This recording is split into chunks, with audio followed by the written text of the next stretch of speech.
Ya, Assalamualaikum warahmatullahi wabarakatuh. Waalaikumsalam. Waalaikumsalam warahmatullahi wabarakatuh. Yang terhormat Ibu Satrianawati selaku dosen mata kuliah pengembangan kurikulum dan teman-teman yang berbahagia. Pada kesempatan kali ini kami dari kelompok B yang terdiri dari kelompok 6 sampai 10 akan mempresentasikan hasil diskusi kami mengenai analisis kurikulum merdeka menurut teori dari Tiller. Untuk mempersingkat waktu, langsung saja pemateri yang pertama kepada Mbak Safa dipersilahkan.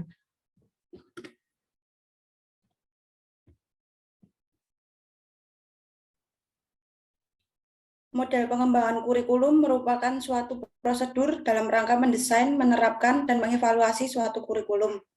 Pengembangan kurikulum tidak lepas dari beberapa aspek yang mempengaruhi seperti cara berpikir, sistem nilai-nilai norma, keagamaan, politik, budaya, dan sosial. Proses pengembangan, kebutuhan peserta didik, kebutuhan masyarakat, maupun arah program pendidikan.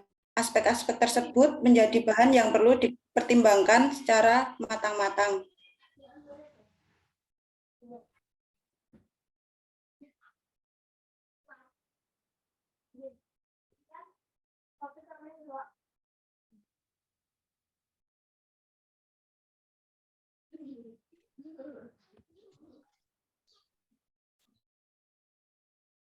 Materi yang kedua akan dilanjutkan oleh Mbak Syaharani Hasna. Kepada Mbak Syaharani Hasna dipersilahkan. Ralph W. Tyler lahir pada 22 April 1902 di Chicago. Tyler merupakan seorang pendidik dari Amerika yang bekerja di bidang penilaian dan evaluasi. Dalam bukunya yang berjudul Basic Principles Curriculum and Instruction tahun 1949, Tyler mencatat bahwa curriculum development needed to be treated logically and systematically. Ia berupaya menjelaskan tentang pentingnya pendapat rasional, menganalisis, menginterpretasi kurikulum dan program pengajaran dari suatu lembaga pendidikan.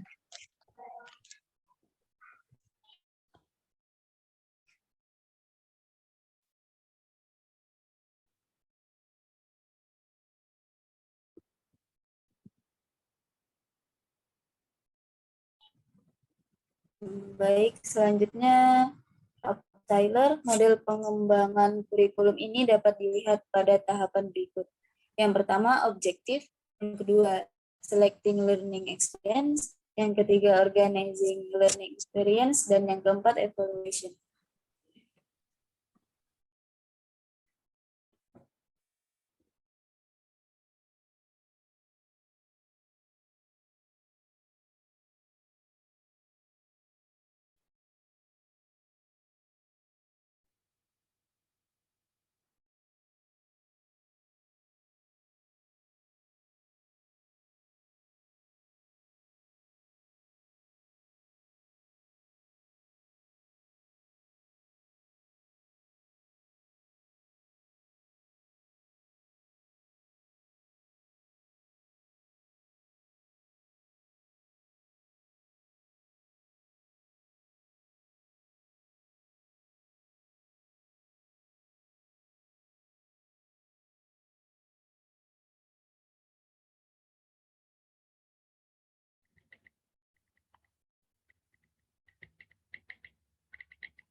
Analisis tahap model Tyler terhadap kurikulum merdeka.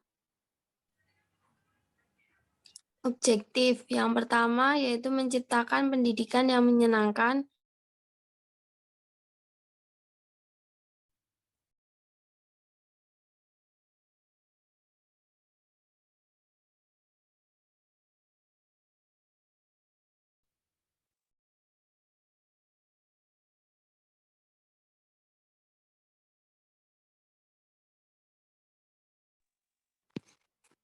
menciptakan pembelajaran yang menyenangkan dapat diartikan sebagai pembelajaran yang dapat menarik perhatian siswa dengan berbagai metode yang diterapkan, sehingga pada saat pembelajaran berlangsung, siswa tidak merasa bosan.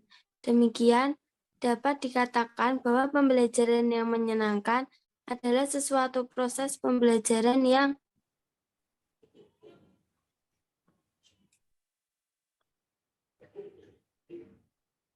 akan menarik minat peserta didik untuk terlibat secara aktif, sehingga tujuan pembelajaran dapat tercapai maksimal.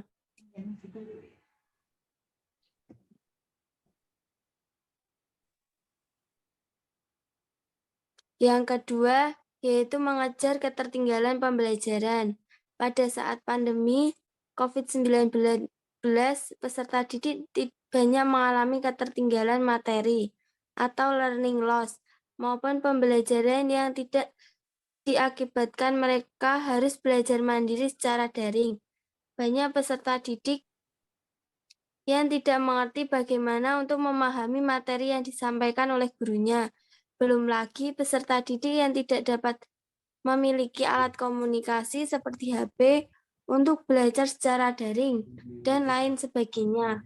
Maka dari itu, Kemendikbudristek mengeluarkan kebijakan dengan menghadirkan kurikulum merdeka untuk memulihkan ketertinggalan pembelajaran learning loss. Kurikulum merdeka ini dibuat dengan tujuan agar pendidikan Indonesia bisa seperti di negara maju, yang mana siswa diberi kebebasan dalam memilih apa yang diminati dalam pembelajaran. Yang ketiga, mengembangkan potensi peserta didik. Kurikulum ini dibuat sederhana dan fleksibel, sehingga pembelajaran akan lebih mendalam. Selain itu, kurikulum merdeka juga berfokus pada materi esensial dan pengembangan kompetensi peserta didik pada fasenya. Dengan adanya kurikulum merdeka, diharapkan mampu mengembangkan kompetensi para peserta didik. Hal ini menjadi keunggulan tersendiri, di mana kurikulum ini lebih menekankan pada kebebasan peserta didik. Kurikulum ini juga memudahkan para guru dalam memberikan pembelajaran kepada peserta didik. Selanjutnya, Mbak.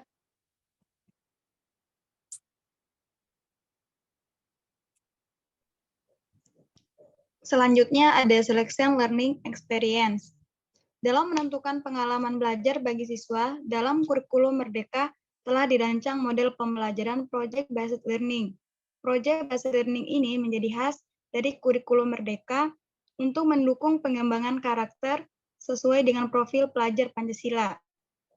Dalam kurikulum prototipe, sekolah diberikan keleluasan dan kemerdekaan untuk memberikan proyek-proyek pembelajaran yang relevan dan dekat dengan lingkungan sekolah. Pembelajaran berbasis proyek dianggap penting untuk pengembangan karakter siswa karena memberikan kesempatan kepada siswa untuk belajar melalui pengalaman atau experiential learning. Project-based learning juga dapat diartikan sebagai model pembelajaran yang berpusat pada siswa dan berangkat dari suatu latar belakang masalah untuk mengerjakan suatu proyek atau aktivitas nyata yang akan membuat siswa mengalami berbagai kendala kontekstual sehingga harus melakukan investigasi dan pemecahan masalah untuk dapat menyelesaikan masalah, sehingga dapat mencapai kompetensi sikap, pengetahuan, dan keterampilan.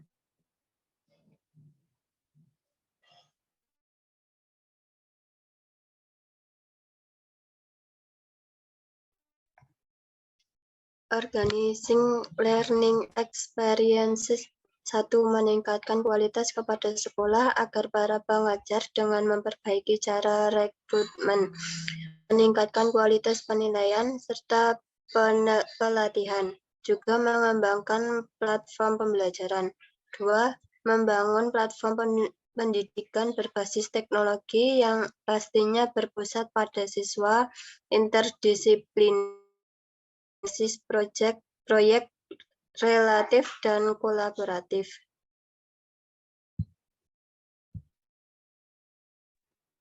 Selanjutnya yang ketiga, memperbaiki sistem penilaian, penyederhanaan dengan literasi serta numerisasi, mengembangkan karakter peserta didik dan fleksibel.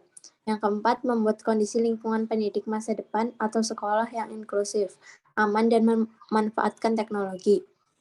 Creative dan dengan sistem belajar dengan berbasis pengalaman. Yang kelima, menyederhanakan pemakaian mekanisme akreditasi, juga memberi otonomi dengan sifat sukarela, lalu dengan basis data serta merujuk ke praktik terbaik level global.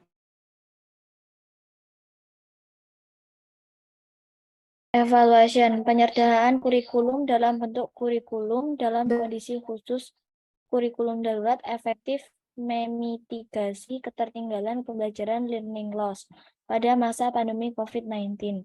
Pada sekolah yang menerapkan kurikulum 2013 mengalami learning loss besar 5 bulan pembelajaran. Sedangkan pada sekolah yang menerapkan kurikulum darurat hanya mengalami learning loss selama 1 bulan.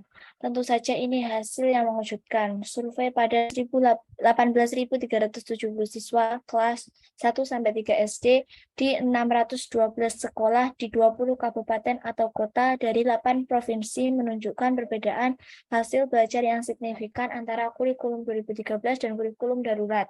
Harapannya dengan hadirnya kurikulum merdeka akan mampu mengatasi krisis pendidikan dan kualitas pendidikan di Indonesia menjadi lebih baik. Nah, yang terakhir adalah kesimpulan. Ada 4 langkah menurut Tyler dalam mengembangkan kurikulum, yakni menentukan tujuan, menentukan pengalaman belajar, mengelola atau mengkoordinasikan pengalaman, dan menilai atau evaluasi pembelajaran. Kemudian dapat diambil poin penting dari pemikiran Tyler dalam mengembangkan kurikulum ini adalah model pengembangan kurikulum. Ini menekankan pada bagian perencanaan suatu kurikulum disesuaikan dengan tujuan. Dengan sederhana dapat dipahami bahwa mengembangkan kurikulum harus disesuaikan dengan tujuan, visi, dan misi suatu lembaga penyelenggara pendidikan. Saya kembalikan ke moderator. Terima kasih. Baik, sekian presentasi dari kelompok kami. Ada kurang lebihnya mohon maaf. Wassalamualaikum warahmatullahi wabarakatuh. Waalaikumsalam warahmatullahi wabarakatuh. Warahmatullahi wabarakatuh.